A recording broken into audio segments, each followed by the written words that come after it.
The hull breach alarm screamed through the corridors of the Rust Bucket as Captain Kira Blackthorne fought to keep her dying freighter from becoming another piece of debris in the Makara Nebula. 3 Dominion interceptors had caught her smuggling medical supplies to the quarantined colonies, a death sentence if they took her alive. Reactors failing. Life support's got maybe 20 minutes, shouted her engineer, Ray's Gearwright, his cybernetic arms sparking as he tried to reroute power through fried conduits. Kira cursed and fired the ship's pathetic excuse for weapons at the lead interceptor. The plasma bolts barely scorched its armor. Any bright ideas? Because surrender isn't a new voice cut through the chaos, speaking in perfectly articulated Terran standard, despite the obviously non-human accent. Captain Blackthorne, might I suggest an alternative to our mutual destruction? Kira spun toward the reinforced cargo containers she'd been paid handsomely to transport. No questions asked, no scans, sealed until delivery. The voice was coming from inside. Who the hell? My name is Quenth Soulforge, and I believe we can assist each other. Release my containment, and I will ensure these Dominion dogs never threaten another innocent soul. Through the viewport, Kira could see the interceptors closing in, their weapons charging for what would undoubtedly be the killing blow. Her ship groaned around them, hull plates buckling under the strain of failed systems and enemy fire. You could be anything in there. A weapon, a prisoner. I am someone who does not abandon those who fight tyranny. The voice carried a strange resonance that made the ship's metal hum. Captain, you smuggle medicine to dying colonies. You risk your life for people you've never met. That is, admirable. Another hit rocked the ship, and Kira watched her navigation array explode in a shower of sparks. Admirable doesn't stop plasma cannons.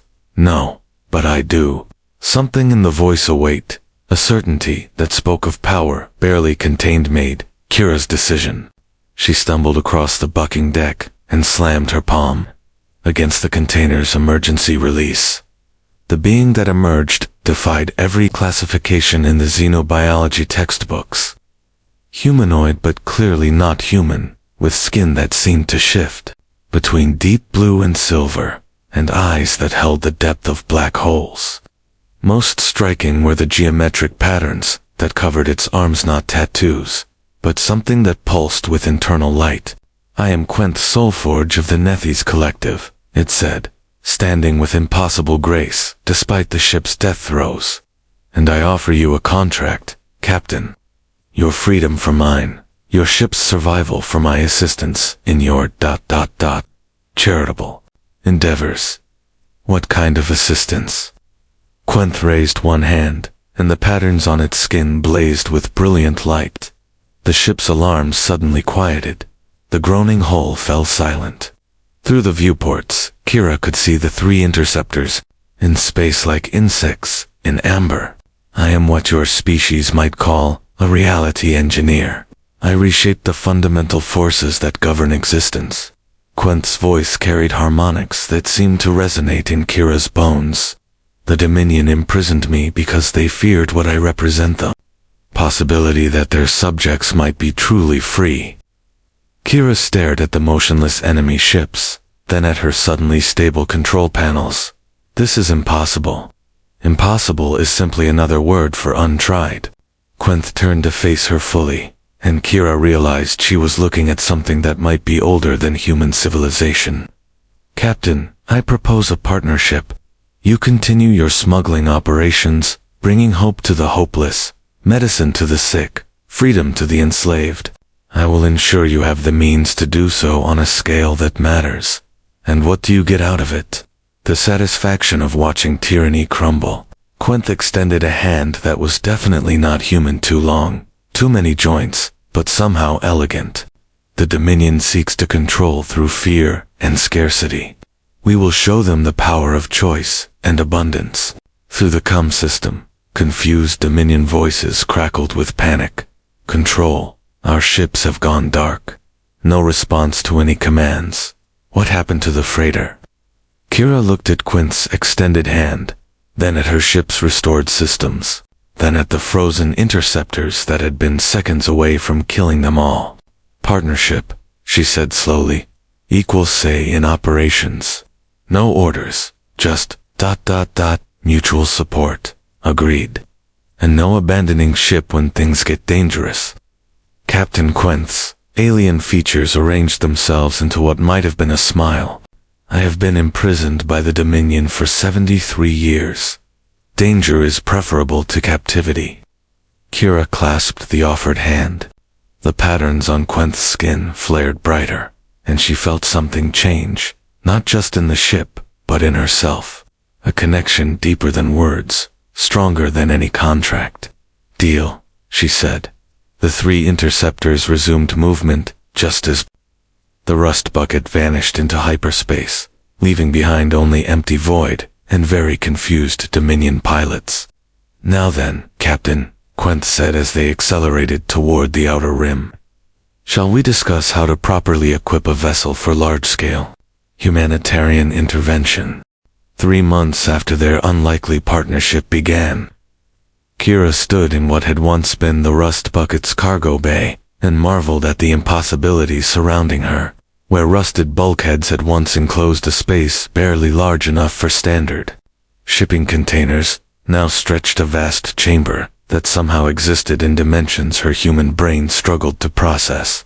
Spatial folding is an art form, Quenth explained, its voice carrying that familiar harmonic resonance as it worked at a console that definitely hadn't existed yesterday. Your ship's original dimensions remain unchanged from the outside, but inside, it gestured at the cathedral-like space around them. We now have room for proper operations. The transformation went beyond mere physics. Where the rust bucket had been a barely functional smuggling vessel held together by prayer and recycled parts, it was now something that defied classification. The walls hummed with energy that felt alive, and systems responded to thought as much as touch. Medical bays reporting full capacity, called out Dr. Lyson Heelwright, the Andromedan physician who'd joined their crew after they'd evacuated her from a Dominion medical facility. Her crystalline features sparkled with excitement as she reviewed her new equipment. This quantum surgical suite is more advanced than anything in the core worlds. Fabrication systems are online, added Torvin Gearsmith, the Centauri engineer who'd been their first official recruit after word of their operations began spreading through the underground networks. I can now produce enough medical supplies to treat entire planetary populations. Kira shook her head in wonder. 6 months ago, I was smuggling expired antibiotics in hidden compartments.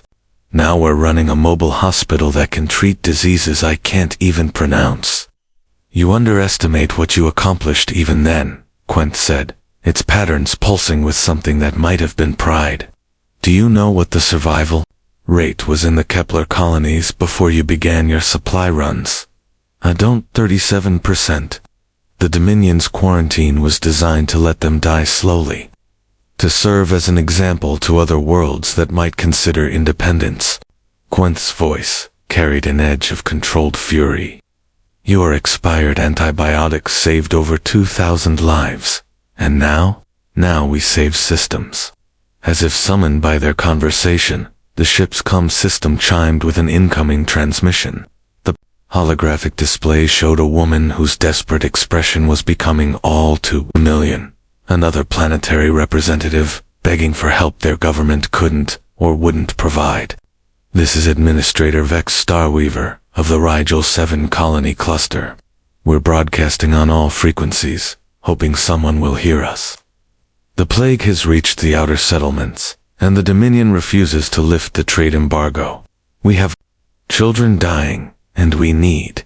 Kira cut the transmission and turned to her crew. Well, Rigel 7 is deep in Dominion space, Torvin warned, his multifaceted eyes showing concern. They'll have patrol fleets, monitoring stations, planetary defense grids. It's not like the rim worlds we've been helping. All the more reason they need us, Dr. Heelwright said firmly. If we only help the easy cases, what's the point? Quenth's patterns shifted to a deeper blue. What Kira had learned meant it was deep in thought. The Rigel system is indeed heavily fortified. However, it is also a hub for intersector commerce. Many ships, much confusion, ample opportunity for creative infiltration. You have a plan. I have several plans. The question is whether you're prepared for the consequences of success. Kira frowned. What do you mean? Captain, what we've accomplished in these past months, the rescues, the medical interventions, the supply drops, the Dominion has classified it all as the work of unknown pirates. But Rigel 7 is different. It's a core system, a symbol of their control. If we succeed there, we become more than pirates. We become a symbol ourselves, of resistance, of hope. Quint's voice carried weight that pressed against Kira's consciousness. There will be no going back to simple smuggling runs. The Dominion will hunt us with everything they have. Kira looked around at her crew beings from a dozen different worlds, united only by their refusal to let others suffer when they could act. Dr. Heelwright, with her dedication to healing, Torvin with his genius for creating solutions from impossible circumstances, Reyes with his stubborn loyalty and mechanical wizardry. You know what I realized?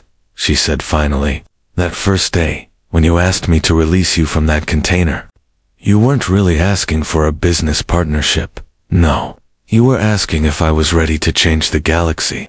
Quinth's patterns flared bright enough to illuminate the entire bay. And your answer? Kira felt the weight of the decision settling on her shoulders, not just for herself, but for every world that might look to them for hope. Every system that might dare to resist because someone had shown it was possible. Set course for Rigel 7, she said. Let's show the Dominion what a real partnership looks like. As the ship turned toward the heart of enemy territory, as systems that shouldn't exist powered up for operations that defied conventional physics, Kira realized that their handshake 3 months ago had been more than an agreement between smuggler and prisoner. It had been a declaration of war against everything that kept people in chains. The Rigel system bristled with enough firepower to sterilize a small galaxy. 12 battle stations guarded the approaches, each one capable of reducing planets to ash. Patrol fleets swept the shipping lanes in patterns that left no gaps, no opportunities for unauthorized entry. 17 separate sensor grids, Torvin reported from his engineering station, his compound eyes reflecting the tactical display's complexity. They're scanning for everything: engine signatures, bio readings, quantum fluctuations, temporal distortions. It's like they're expecting an invasion. They are, Quint said calmly, its patterns shifting through colors Kira had never seen. Before the Dominion fears what we represent more than any conventional fleet. Freedom is contagious, Captain. They've learned that much. Kira studied the defensive array with growing unease. Even with your abilities, how do we get past all that? We don't get past it. We go through it. Quint's harmonics carried a note of anticipation. Tell me, Captain, what is the most important quality a successful smuggler must possess? The ability to hide in plain sight. Precisely. And what hides better in a commercial hub than commerce itself? Before Kira could ask what that meant, the ship's hull began to shift. Not physically, the dimensions remained the same, but somehow, the rust bucket began to look like something else entirely. Her sensors showed a mundane bulk freighter, carrying processed foodstuffs from the agricultural worlds. Reality engineering, Quint explained, as it worked at its impossible console. We are not disguised as a merchant vessel. For all practical purposes, we are a merchant vessel. The universe itself believes our cover story. Kira struggled with concepts that violated everything she knew about physics. How is that different from a holographic disguise? A hologram can be detected, analyzed, penetrated. This is deeper. I am temporarily rewriting the fundamental forces that determine what we are. Quint's patterns pulsed with effort. Of course, maintaining such a comprehensive alteration requires considerable energy. We will have perhaps 6 hours before the changes become unsustainable. 6 hours to infiltrate the most heavily defended system in this sector, treat a planetary plague, and escape before reality reasserted itself. Kira had attempted impossible missions before, but this was beyond ambitious. It was insane. Incoming transmission, Dr. Heelwright reported. Rigel Control is hailing us for identification and manifest.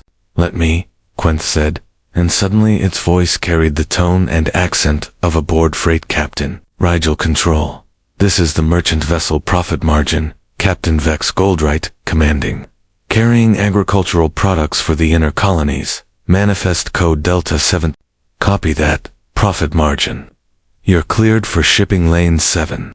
Maintain current heading and prepare for customs inspection at Station 12. As they approached the outer checkpoint, Kira watched dozens of genuine merchant vessels following the same routing. The normalcy of it felt surreal, commerce continuing while colonies died, trade flowing while people suffered. The plague statistics are worse than we thought, Dr. Heelwright said quietly, reviewing intercepted medical reports. They're talking about orbital crematoriums to handle the bodies. 50,000 dead in the past month alone. The Dominion's efficiency, Torvin spat, his usually cheerful demeanor darkened by anger. Genocide through medical neglect.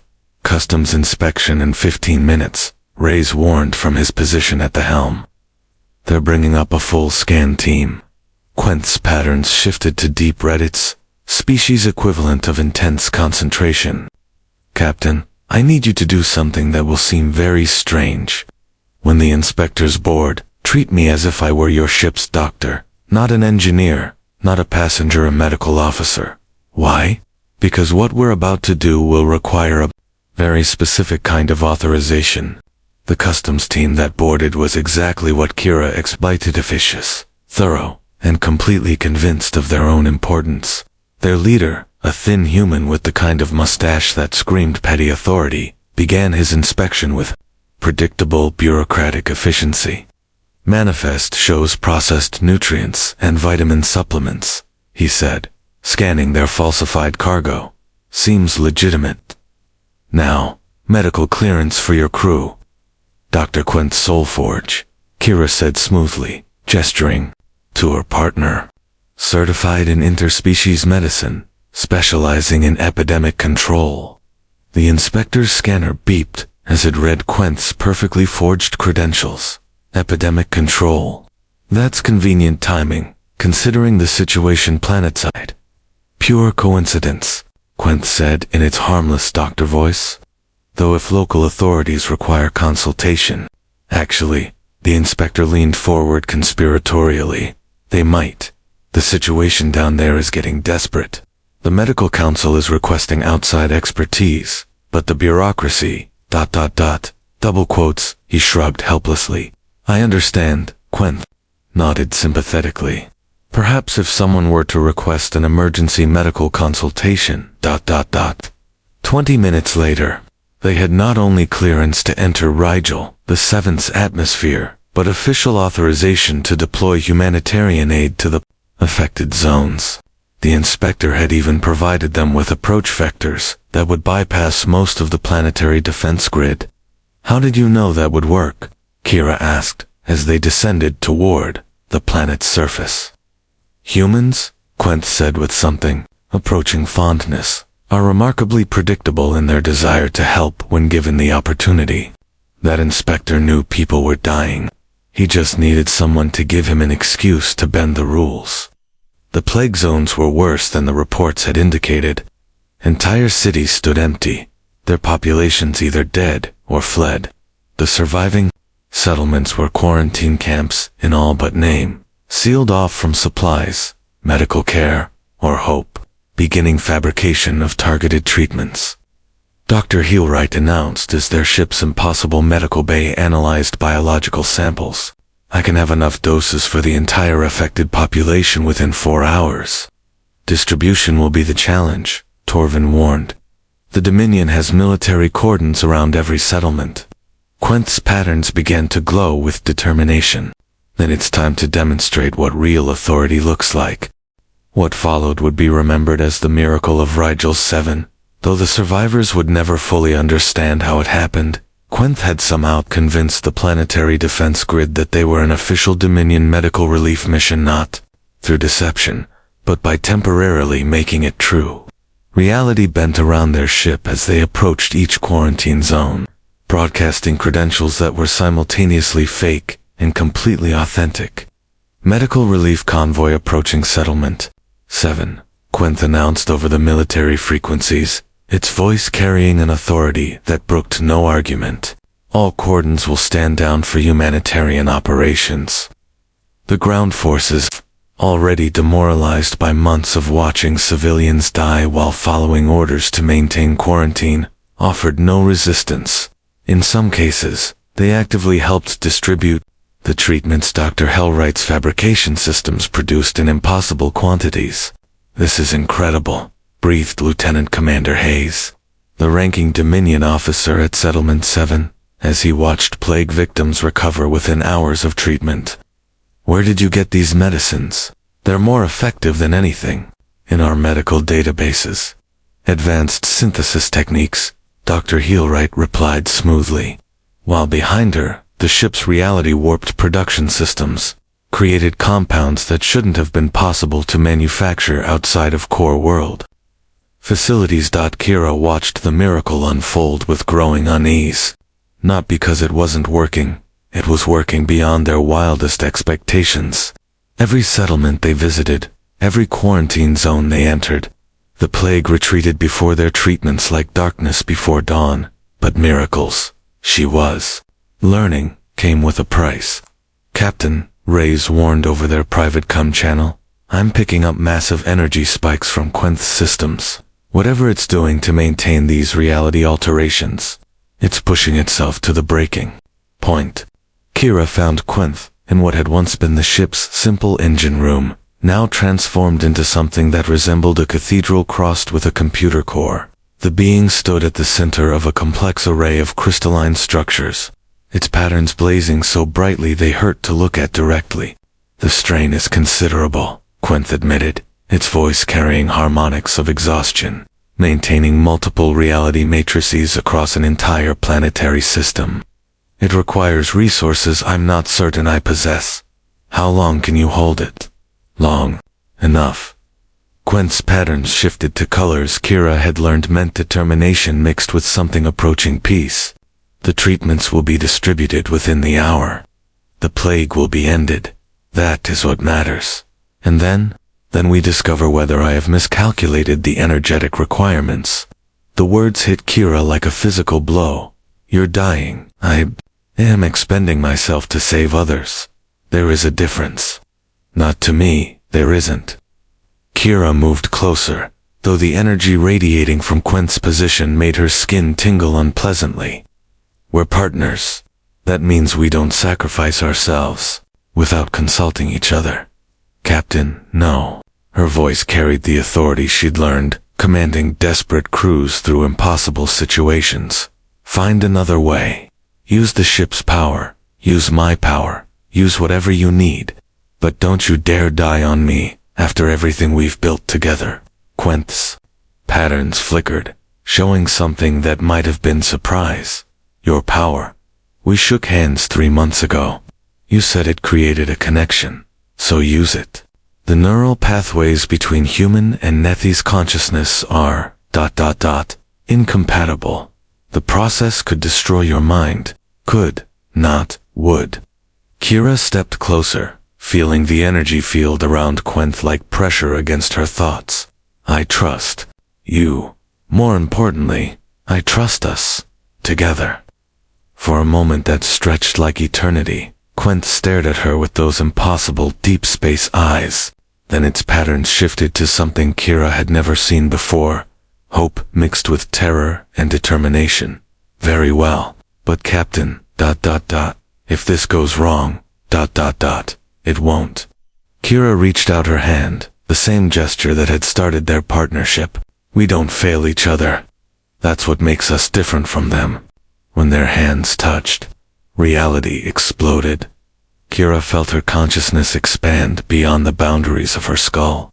merging with something vast and ancient and completely alien. She experienced the universe as Quenth did not, as separate objects, in empty space, but as interconnected patterns of energy and possibility.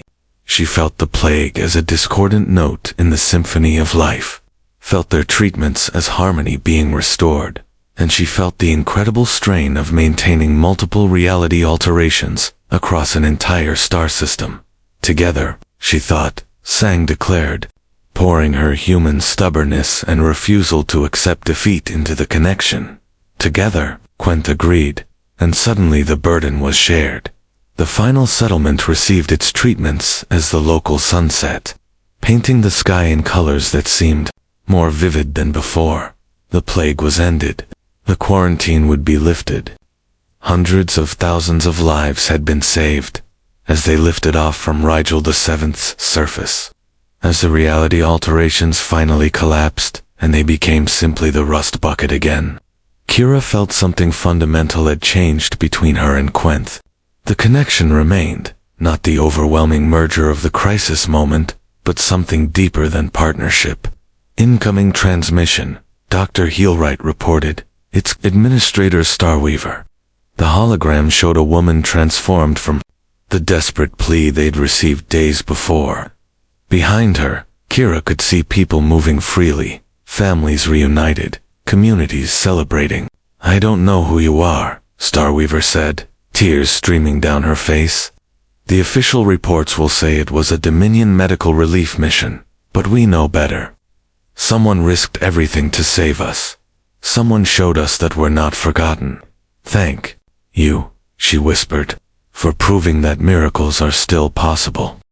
6 months after Rigel 7, Kira stood in the command center of what their crew had begun calling the Sanctuary, a hidden space station in the void between, constructed from impossibilities that Quenth had woven into reality during their most desperate hour.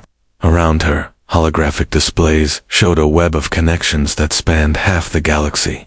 47 active cells, reported Zara Void Whisper. Their intelligence coordinator and former Dominion codebreaker, who'd joined after they'd extracted her from a prison moon. Each one operating independently, but all following the protocols. We've established the protocols. What had started as desperate improvisation had evolved into something resembling a manual for impossible operations. How to find the reality engineers hidden in alien populations. How to establish trust with desperate communities. How to turn merchant vessels into mobile hospitals and supply ships into freedom runners. The Centauri cell just pulled off something incredible, Torvin reported from his expanded engineering station, his compound eyes bright with excitement.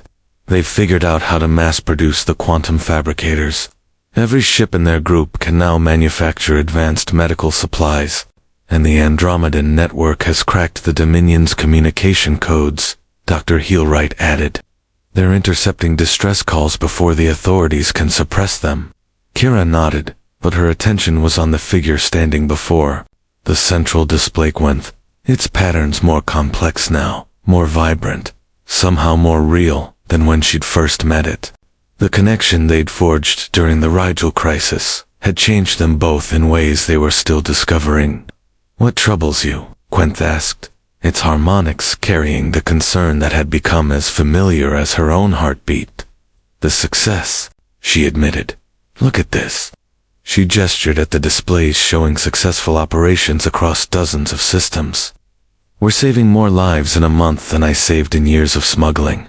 But, double quotes, but success brings attention. The Dominions formed a special task force. The Compliance Fleet, they're calling it. 12 dreadnoughts, and a command ship designed specifically to hunt us. And that's not the worst part.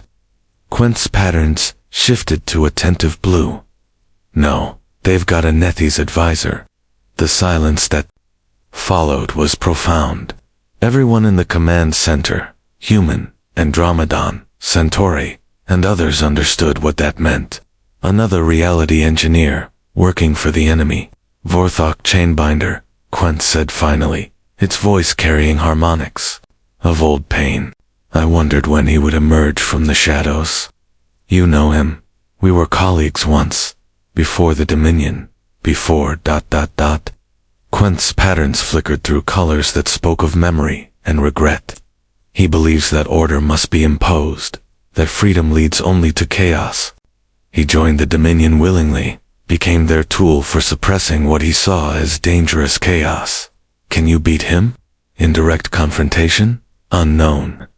Our philosophies are fundamentally opposed, which makes our abilities ... incompatible. But, Kira ... double quotes Quenth, turned to face her fully. That may not be the real threat. Before she could ask what that meant, alarms began sounding throughout the station. Not the sharp warnings of immediate danger, but the deeper tones that meant something fundamental had changed. Multiple hyperspace signatures, Zara reported, her face pale as she processed the sensor data. 43 ships, all broadcasting our identification codes. They're coming here. Impossible, Torvin breathed. The sanctuary's location is classified beyond anything in our networks. No single cell knows how to find us. Unless, Dr. Hillwright said quietly, someone told them. The first ship to emerge from hyperspace was immediately recognizable, the Dancing Flame, flagship of their newest recruit cell from the Outer Rim. But behind it came vessels Kira had never seen before. Ships that moved with purpose and coordination that spoke of military training. This is Captain Rex Starforge, of the Dancing Flame, came the transmission. Requesting permission to dock. We've brought representatives from every cell in the network. It's time we talked. Talked about what? Kira demanded. About winning this war. An hour later, Kira found herself facing a gathering that defied every security protocol they'd established. Captains and coordinators from across their network, beings she'd only known as voices over encrypted channels. Now standing in her command center, sharing information that should have stayed compartmentalized. The Dominion isn't just hunting us, explained Captain Starforge, a grizzled human whose scarred face spoke of battles both won and lost. They're escalating. 3 systems have been placed under total quarantine, not medical, but military. Anyone attempting to leave is destroyed on sight. They're using us, added Commander Valina Stormweaver, representing the Andromedan cells. Every time we save a world, they point to it as evidence of dangerous instability. They're convincing their own populations that freedom leads to chaos. Which brings us to the real problem, said a new voice, one that made Quenth's patterns flare with recognition and alarm. The speaker was clearly Nethys, but wrong somehow. Where Quenth's patterns flowed with organic beauty, this being's markings were geometric, harsh, speaking of rigid order imposed on chaotic possibility. Vorthok, Quenth said, its voice carefully neutral. Hello, old friend. Vorthok Chainbinder stepped forward, its presence making the air itself feel heavier. I've come to offer terms. Terms. Kira found her hand moving instinctively toward her weapon, though she knew it would be useless against a reality engineer. The Dominion recognizes the efficiency of your operations. Your humanitarian interventions have actually improved productivity in 17 sectors. Rather than destroy you, they're prepared to offer legitimacy, official status, unlimited resources, formal authority to operate throughout their territory. In exchange for what? Submission to proper oversight. All operations approved through appropriate channels. All cells registered and monitored. All reality engineers bound by compliance protocols. Vorthak's patterns pulsed with controlled power. Order, stability, peace. Chains, Quenth countered, its harmonics carrying the weight of absolute conviction. You offer chains painted to look like freedom. I offer an end to suffering. Both yours and theirs, Vorthok gestured toward the displays showing their network. You cannot win through chaos, old friend. The Dominion has resources you cannot match, patience you cannot outlast. Accept their terms, and you can continue your work under proper guidance. And, If we refuse, vortex patterns shifted to something cold and final. Then you will learn why order always triumphs over chaos. The choice, when it came, was simpler than Kira had expected. No, she said, her voice carrying across the command center with absolute finality. We don't accept your terms, and we don't recognize your authority to make them. Vortex patterns flared with something that might have been surprise. Captain, you misunderstand the scope of what you're refusing. The Dominion has mobilized the entire compliance fleet. Reality engineers who believe in order. Resources that dwarf your little network. You cannot possibly win. Kira smiled, and there was something in her expression that made even Vorthok pause. You're right. We can't win. Not the way you understand winning. She turned to address the assembled captains and coordinators, beings from a dozen species united by their refusal to accept injustice. 6 months ago, most of you didn't know. The others existed. You were isolated, desperate, fighting hopeless battles in your own little corners of the galaxy. But something changed, continued Captain Starforge, understanding lighting his scarred features. We found each other. We discovered we weren't alone. And now, Commander Stormweaver gestured toward the display showing their network. Now, when the Dominion crushes one cell, 5 more appear. When they blockade one system, 3 others open new supply routes. This is chaos, Vorthok said, its patterns pulsing with controlled frustration. Inefficient, unpredictable, ultimately doomed to failure. This is evolution, Quenth replied, its harmonics carrying something Kira had never heard before, absolute certainty mixed with joy. Captain, if I may. Kira nodded, and Quenth stepped forward to address not just Vorthok, but the entire assembly. My former colleague speaks of order imposed from above, of stability maintained through control. But there is another kind of order, the kind that emerges from below, from individual choices, to stand together, rather than fall alone. Quenth's patterns began to shift, cycling through colors that seemed to resonate with something deep in Kira's consciousness. Around the command center, she could see others responding, humans and aliens alike, their eyes reflecting the light of possibility. What we have built is not an organization that can be destroyed by cutting off its head. It is an idea that has taken root across the galaxy, the idea that ordinary beings, working together, can accomplish the impossible. Pretty words, Vorthok sneered. But ideas cannot stop dreadnoughts, can't they? Kira smiled. Computer, display current network status. The holographic display shifted, showing not just their known cells, but hundreds of new connection ships, and stations and worlds that had been touched by their operations, inspired by their example, motivated to carry on the work themselves. Every life we've saved, every world we've liberated, every impossible mission we've completed, they all become part of the network, not because we recruit them, but because we show them it's possible. The compliance fleet, Dr. Hillwright said quietly, has 14 ships. We have over 3,000 active vessels, and more, joining every day. Quantity cannot overcome quality, Vorthok replied, but something in its patterns suggested uncertainty. 14 reality engineers properly coordinated can reshape entire sectors. 1 reality engineer, properly inspired, can reshape the galaxy, Quenth countered, and we are no longer alone. As if summoned by its words, new harmonics began to fill the command center. Other Nethys voices, singing across impossible distances, adding their power to Quenth's song.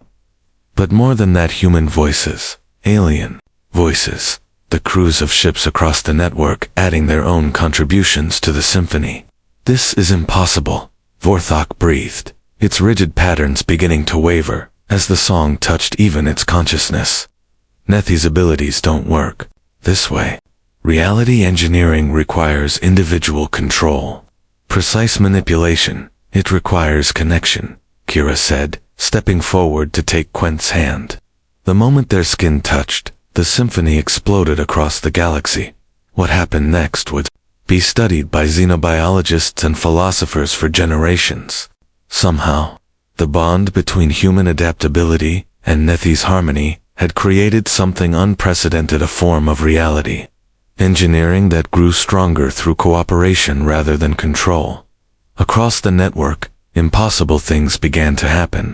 Ships that should have been hopelessly outgunned found themselves dancing between dreadnought weapons fire. Medical supplies materialized in quarantine systems, despite perfect blockades. Enslaved populations discovered they could simply walk away from their chains because someone had sung them the song of freedom. The compliance fleet is requesting terms for surrender, Zara reported in a voice filled with wonder. Their reality engineers are joining the song.